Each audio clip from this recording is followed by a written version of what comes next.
Torah tells us, Vayomis Yosef cholech chol adorahu. Yosef, his brothers, and that whole generation passed away. Which generation? The generation of 70 individuals who went down to Egypt with Yaakov. Now, why are those 70 nations, to who do they correspond to? So over there, the Torah tells us, Moshe Rabbeinu says to Klal Yisrael, why are the 70 nations? They correspond to the 70 individuals who went down to Egypt, Yaakov's family. What is the correlation of 70 versus 70? So he explains that after Adam ate of the Eitz Hadas, originally Adam's soul neshama was pure. He refers to Adam was the Eitz, was the first tree. A tree bears fruit. What happens if the tree itself is diseased? That disease manifests itself in the fruit. When Adam ingested that fruit, which is tov v'ra, which is evil, that impurity manifested itself in the fruits. That's what happened. Until Yaakov, all the neshamas that were produced were tinged with this impurity. When Yaakov was born, he says, there was an eitz tahor. There was a pure tree. Yaakov was able to achieve a level of purity that his soul, relatively speaking, everybody is tinged by it because we all die. We're all subject to death. But in terms of the dimension of neshama, the neshama was pure. The physicality was tinged, but the neshama was pure. The neshama was not tainted by the Eitz Hadas.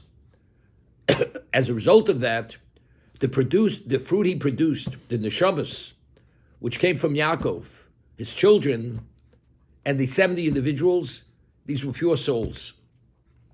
These souls, these 70 individuals, are the counterbalance for the 70 nations of the world. So we speak about the Jewish people are the keves, are the sheep, is the sheep among 70 wolves. The 70 wolves are the 70 nations of the world. We are the counterbalance to them. And he cites many psukim that we have the ability to actually suppress them and counter them, whatever they may be. That was the innate representation of the shivim nefesh. And Torah makes it a point, shivim, there were 70.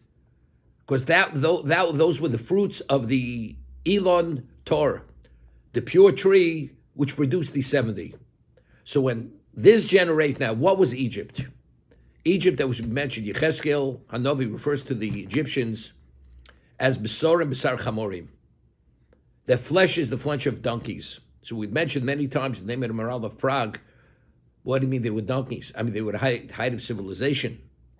So he explains that of all the 70 nations, the nation that was most devoid of spirituality were the Egyptians. Therefore, they're quantified as Chamorim, Chomer. They have the most material. They have the less degree of purity, of spirituality to them. And therefore, when the 70 passed away, where did we find ourselves? The ones who were left there, we didn't have these luminaries. As this Sforno explained, we have to contend with a location which is the most intense level of impurity in existence. Over time, they started to erode. Ultimately, it came to a point of Memte Shari Tuma. The Jews themselves were so overwhelmed and so consumed and subsumed by the environment due to being slaves. The Chazal tell us, when we went through the Yam Suf and the angel said, Elu over the Avodah, Elu over the Avodah Zarah, why are you destroying the Egyptians? The Jews are no better than the Egyptians. They're the same idolaters. So Hashem answered, the Egyptians, they chose to be idolaters. That was through their own volition. We became idolaters because it was forced slavery.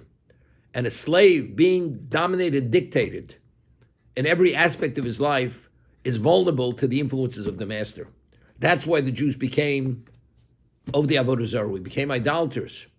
So therefore, but factually, it was only through this extensive years of slavery did we fall to a level of Memte Shari Tuma. So it didn't happen immediately. It was a gradual erosion, and it ended with the Mem Teshari Tumah, and therefore at that moment, Hashem had to take us out of Egypt. Otherwise, we would have gone into the spiritual oblivion. Ernie.